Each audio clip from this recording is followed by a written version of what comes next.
Welcome, Chara parents, to the next installment of our Chara Parent University series. Today, I have a very special guest with me. This is Barbara Bruner. She is here from the Friendswood area, and she is a well-respected educator in the Friendswood area and has done so much work with our Friendswood schools and surrounding school districts, I believe, as well, yes, and even into the Midwest where we're both from. So we're excited to be together today, but we're going to be sharing some topics with you today, parents, about how to just care for your whole dancer, other than the physical side of things, but their mental, social, and emotional health and well-being. And so, Ms. Barbara, my first question to you is, what would be your recommendations for helping dancers manage their expectations when beginning new endeavors, such as dancers that are beginning dance for the first time or taking a class from a new teacher? They've been taking class for a couple of years with one teacher, but now they're switching to a new teacher, starting a new style of dance that they haven't tried before. They moved up to a new level, and so there's some anticipation there, or they're auditioning for a competitive company or a part in a musical or something like that. How do we help dancers manage those expectations when they go into those new endeavors? Yeah, those are great questions. Thank you. I'm so excited to be here today. Yeah. I would say, first of all, growth mindset. We need to start talking with kids about a growth mindset early, like 5, 6, 4, 3. Yeah. So 2016, Carol Dweck wrote her book called Growth Mind, or just Mindset, right? And so she delineated growth and fixed mindset. Before that, we would always kind of say attitude, maybe. Yeah.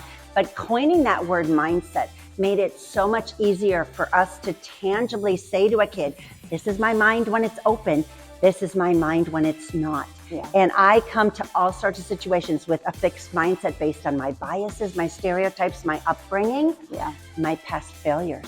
Sure. And it's just those thoughts that say, I can't do it. I'm so stupid. I'm an idiot. I'll never get it. Yeah. All the things that the kids want to say to themselves. Yeah. And to that, I say, quit listening to yourself and start talking to yourself. 100%. Now that sounds weird because talking and listening go hand in hand. But if instead I can give myself those positive mantras, I may not like change, but I've got this. Yeah. I can do this. I believe in my ability to stretch and grow. I may not crush it the first time. Yeah. But then there's going to be a second and a third and a fourth time. Always staying open to those growth mindset opportunities. Sure. Because if I never grow, I never have anything new to offer. Yeah, absolutely. And so if I stay with that same teacher, I never step out of my comfort zone. Yeah. I'm not going to fulfill my potential. Yeah, absolutely. Yeah. So what would be a good phrase for parents to use when, dancers are coming into the building, they're kind of having that closed mindset? What's like a phrase or something that they could use to maybe help to relinquish some of that closed offness and help them to step in with that fresh, open mind? A lot of times it's just do your best. It's personal best, not the best. Yeah. And so kids come in here thinking they need to be the best and do the best, or I'm going to be disappointed. Right. And I was guilty of that too with my own kids. I'm like, man, she wants to be this valedictorian. Cool, let's go for it. And it was no longer like her personal best, and it was beating somebody else out. Sure. So you've got this, you can do this. Never like you're so smart or you're so brilliant, because then they're going to get locked into that expectation. Right. Sure. But what do you plan to learn from this today? If they can walk out instead of, what was that?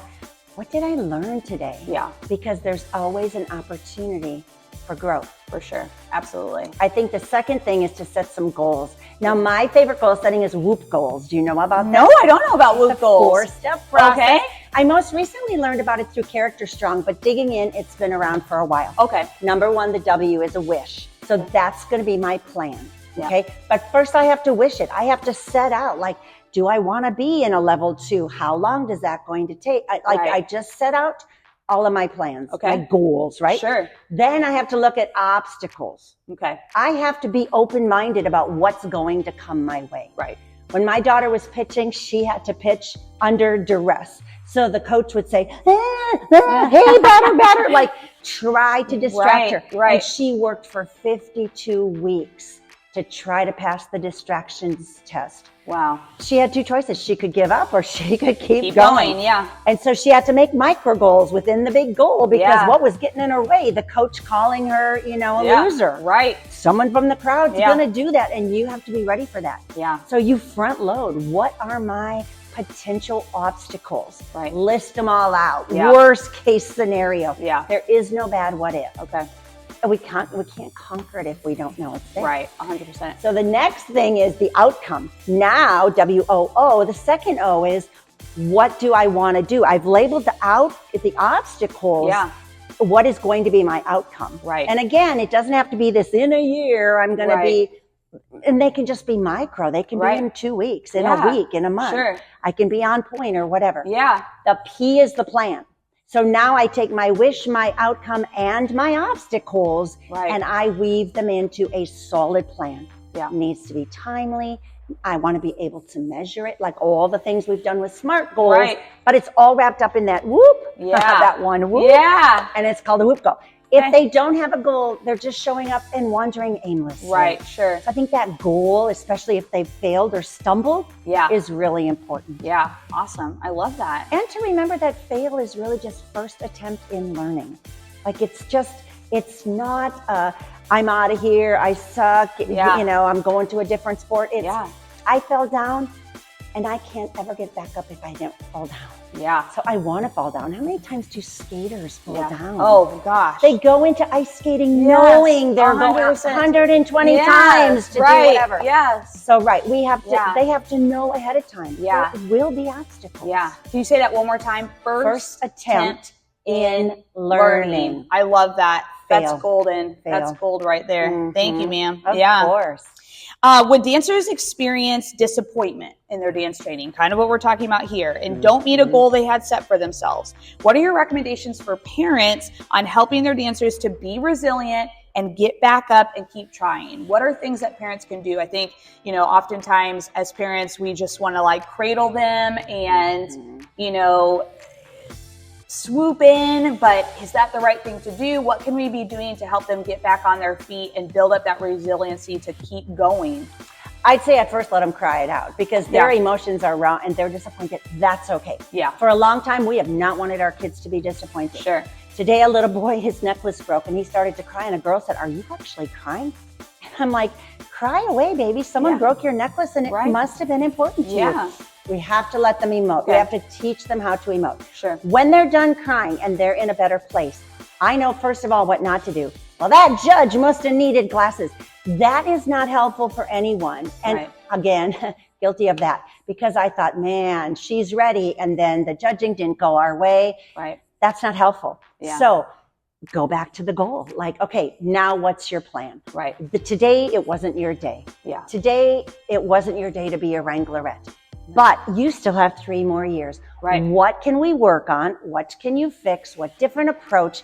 How can we grow you? Right. So that the next time around, you have a chance to try again. Right. And I know when my daughter didn't get camp counselor, she wanted to try again. She called sophomore year in college. How do I know they'll take me this year if they didn't want me last year? Yeah. And your mommy heart is breaking. Like, baby, that's such a great question. I don't know. And I said, you know what? In this case, you're going to give it to God. And if that's where he wants to grow you this summer, then go for it. Yeah. And if you don't, if that's not where you need to be, let's get you an internship. So like you can certainly offer them an alternative, but if they're not ready to throw in the towel yet, then they need to figure out what's the next step. How do I take that big plan? Right. This obstacle came my way. What did I front load and say I was going to do? Yeah. And now that it's actually happened, how do I tweak that? Yeah. To fit who I am today and who I'm going to be moving forward. Because not making a dance, like Wranglerettes, not making that is devastating. Yeah, for sure, 100%. They've been trying since they were 6. Right, yeah. Right? So you can't just say, oh, no big deal. It is a big deal. Honor that. Right. First and foremost, honor those feelings. Yeah, yeah. Awesome. So, you know, something I'm just thinking about as you're saying this, you know, when the parents are helping their students, you know what I mean, go through these difficult times, or, you know, continue to encourage them to keep going back, dig in, you know, when is enough enough? I don't know how to say that any differently, but when parents are feeling like, I can't keep fighting them. I'm feeling, they themselves are wanting to throw in the towel because maybe, they're embarrassed that their kid is crying every time when they come to class, or they're, saying every time I want them to come to class, they don't want to go, but once they're here, they love it. What can we say to our parents to, help them normalize those feelings, and how long should they keep trying to help their dancer get over the hump? That's such a great question. It really is kid by kid. Okay. But it's got to bring them joy. Yeah. And it's got to fuel their purpose. Right. So at that point, you might do some, what's your why? Yeah. I mean, you do not have to be super old to figure out your why. And it may change over the years. Sure. But if you don't figure out what's your why, then you're wandering again aimlessly without a purpose. Then the rudder on your boat is not steering you in a direction. Yeah. So I like to say replace it with something, not to keep you busy, but so that you're not just running away. We don't want to start that quitting mindset. It got hard, so I'm done, because perseverance is going to take a hit. 100%. However, if they are no longer enjoying it and they have maxed out what they care to do, it no longer feeds their soul. Right. And they would rather try to be on the lacrosse team or whatever. Right. I've seen someone quit dance and go play volleyball and go play soccer, and dance wasn't for our girl. She was in it a year, and then softball came along. Sure. So it's not for everyone. Of course, that might be their friend group. So then you may have to navigate. Like, we can still see Julie, even though she's not in your 100%. dance class. Yeah. And we have a lot of programs here at Chara, that we could, music, or, if they don't jive with ballet, hopefully they can try jazz or acro or something like that. So I think just encouraging our parents to just allow them to explore too. Maybe there's a different genre or a day of the week or something like that. Also, I think that can be beneficial as well. Just switching gears, really helping them figure out who they are, what they need, what's going to nourish their soul. Yeah, absolutely. Great. Yeah. My last question for you is, what is the importance of feedback to our youth, and how can parents help to normalize receiving feedback? Okay. Well, I think critical friends are huge, and that come out of Rick DeFore's work years ago when he talked about PLCs in the school. Yeah. Critical friends, it sounds like, they're going to be critical. But no, they're critical to me because they will tell me when I'm stepping out of my integrity and they don't see me in me anymore. Yeah. That is so important.